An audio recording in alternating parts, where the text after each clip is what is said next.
साल 2024 भारत सरकार एक नई स्कीम लेके आती है। ये स्कीम स्पेशली रूफटॉप सेक्टर को बढ़ावा देने के लिए लाया गया था। स्कीम का नाम है पीएम सूर्य घर। इस योजना के अंतर्गत 1 करोड़ घरों में रूफटॉप सोलर लगाने की योजना बनाई गई है। इस योजना के आने के बाद बहुत सारे लोग अपने घरों में रूफटॉप सोलर लगवाना चाहते हैं। तो इस चीज को बहुत अच्छी तरीके से समझने के लिए हम दिल्ली की अलकनंदा में आए हुए हैं और आपको मिलाते हैं एक ऐसे रूफटॉप सोलर के कंज्यूमर से जिन्होंने 4 साल तक रूफटॉप सोलर का प्रयोग किया है। तो आइए आज के एपिसोड में हम मिलते हैं मथुलिका जी के साथ, जिन्होंने 4 साल पहले रूफटॉप सोलर लगाया। तो आइए इनसे बात करते हैं और समझने का ये प्रयास करते हैं कि इस रूफटॉप सोलर से क्या फायदे हो रहे हैं, कौन कौन से कंपोनेंट एक्चुअली इस रूफटॉप सोलर में लगते हैं। तो मधुलिका जी, स्वागत है आपका सौर एनर्जी के इस एपिसोड में। धन्यवाद। तो सबसे पहले किस साल में आपने ये रूफटॉप सोलर लगवाया था? हम 2020 मार्च उस साल में हमने लगाया था सोलर। तो पहले की क्या स्थिति थी जब आपकी बिजली बिल आता था? तो लगभग कितना बिजली बिल आया करता था और रूफटॉप सोलर लगाने के बाद कितनी आपकी तकदीर बदली, कितना जो बिजली बिल है महीने का कम हो पाया है? 50 to 40% मतलब अब कम आने लगा है। और कुछ महीनों में, जैसे ठंड के महीनों में जब बहुत ज़्यादा खपत नहीं होती है बिजली की, तो फिर कम ही बिल आता है। कभी ऐसा हुआ कि बिजली बिल या जीरो भी आता जीरो आया है, नेगेटिव आया, ऐसा भी हो जीरो चुका भी है सर? हाँ। तो उस समय की बात, लगभग 4 साल पहले की बात है, उस समय कितनी सब्सिडी मिला करती थी? कितने किलोवाट का आपने कनेक्शन लगाया और कितना पैसा खर्च करना पड़ा उस समय? जब हमने लगाया था तो गवर्नमेंट का स्कीम था दैट 3.3 केवी के लिए 40% सब्सिडी है, जिसका मतलब अनुमान लगा लीजिए 40,000 आपको बेनिफिट हो जाता है। सो ये हमें बेनिफिट मिला। अच्छा, अब जब ये सूरज की रोशनी से बिजली बनती है, आपके घर तक आती है, तो उसको ट्रैक करने के लिए क्या प्रतिदिन किसी तरह से ट्रैक कर सकते हैं कितना जनरेशन हो रहा है? आपके पास फोन में ऐप है, आप डेली के आप इमीडिएट भी देख सकते हो, हर समय देख सकते हो लाइव कि आपका कितना जनरेशन हो रहा है। और ग्राफिकल उनका डिस्प्ले भी है कि किस तरह से आपका ना पहले आप क्या का बिल कितना था या आपका खपत कितना है। जैसे कभी कभी क्लाउडी होता है तो आपको पता चल जाता है कि अभी जनरेशन कम हो रहा है। तो सबसे ज्यादा जनरेशन आपने किस महीने में, यूजुअली साल के किस महीने में देखते हैं?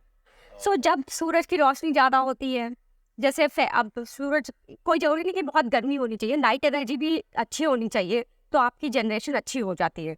तो जब क्लाउडी कम होता है, जैसे आप बारिश के समय में कम होगा, सो आप फेब से लेकर के आप इस जून तक रख ही लीजिए कि अच्छी जनरेशन हो जाती है। अगर फॉग है, बारिश हो रही है, तब थोड़ी दिक्कत हो जाती है। नहीं तो ओवरऑल आप देखिए कि साल में 40 to 50% आपकी ओवरऑल बिजली कम हो ही जा रही है, बिजली की बिल कम हो ही जा रही है। कुछ सोलर इन्वर्टर आपने लगाया है सोफार कंपनी का, तो उससे क्या क्या इन्फॉर्मेशन आपको मिलता है? क्या उससे जनरेशन का डेटा मिलता है? हाँ हाँ। सो तो सोलर जो इन्वर्टर हमने लगाया है उसमें लाइव डिस्प्ले आता रहता है कि कितनी जनरेशन हो रही है और कितना ग्रिड में जा रहा है जी। इस तरह से। तो आपने जब लगाया 4 साल पहले, तो क्या लगता है आपको देख के बहुत सारे आसपास के लोगों ने भी सोलर लगाया है? आपको बिल्कुल बिल्कुल, मेरी फ्रेंड अभी देख रहे हैं आप, उन्होंने भी लगाया। सो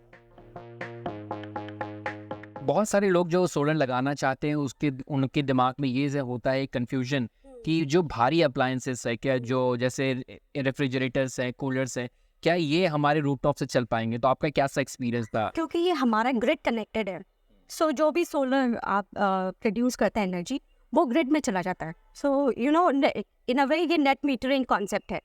सो हमें अगर एसी को ज़्यादा पावर की ज़रूरत है तो वो ग्रिड जो हमारा नॉर्मल प्रोसेस है उससे ले लेता है। तो आपने ये कनेक्शन लगभग 2020 में लगाया था, तो उस समय कैसा एक्सपीरियंस था? मतलब किस तरह से आपने ऑनलाइन अप्लाई किया या ऑफलाइन अप्लाई किया, और अप्लाई करने के बाद कितने महीनों बाद ये कनेक्शन लग पाया है? प्रोसेस टू लिटिल टाइम, जैसे कि 9 महीने उन्होंने लिया टोटल, बिकॉज BSc भी इन्वॉल्व था। सो बाय दिसंबर हम बोल सकते हैं कि एक्टिवेट हो गया था। तो जब इंस्टॉलेशन शुरू हुआ तो कितना कॉम्प्लेक्स है ये पूरा सिस्टम था, जो पूरा प्रोसेस था? कंपनी के लोग आए, उन्होंने काफ़ी अच्छे से उन्होंने लगाया। आई थिंक 1 हफ्ते के अंदर सब कुछ डाली था। मतलब बड़े अच्छे से वायरिंग सब कुछ और अच्छे से किया उन्होंने। सो हमें कोई प्रॉब्लम नहीं आई एंड अभी तक like it exceeded my expectations. अच्छा, बहुत लोगों का ये कंसर्न हो सकता है कि रूफटॉप लगाने के बाद हमारी जो छत है वो कहीं खराब ना हो जाए या उसकी ब्यूटी खराब ना हो जाए, तो आपका कैसा एक्सपीरियंस है? क्या छत की एनहांस कर देती है रादर, अच्छा थोड़ा छाया मिल जाता है, एनहांस कर देती हूँ। सो मैं रिकमेंड ही नहीं, मैं स्ट्रांगली बोलूँगी प्लीज़ लगाइए, क्योंकि आपके पास अगर छत है तो उसको प्लीज़ यूटिलाइज करें। यू नो, ये 2 काम हो गया, आपके पावर जनरेशन भी हो रहा है और ब्यूटी भी एनहांस हो रही है, शेड में आपको एक शेड भी मिल जा रहा है, तो व्हाई नॉट? तो आपको जो शेड मिला आपने उसका कैसा इस्तेमाल किया? हम बैठते हैं इसके नीचे, हम थोड़ी गार्डनिंग कर लेते हैं। तो लगभग जब 2020 में लगा उस समय का जनरेशन और अभी का जनरेशन की अगर हम तुलना करें तो क्या लगता है आपको जनरेशन किसी तरह कुछ कम हुआ है? क्योंकि हम मेंटेन भी कर रहे हैं, उसकी साफ सफाई भी कंटिन्यूसली होती रहती है। सो ओवरऑल अभी सेम ही मुझे उसका फील आ रहा है कि हाँ, अभी भी जनरेशन सेम है, बट हुआ होगा 4 से 5%, but I think it is the same.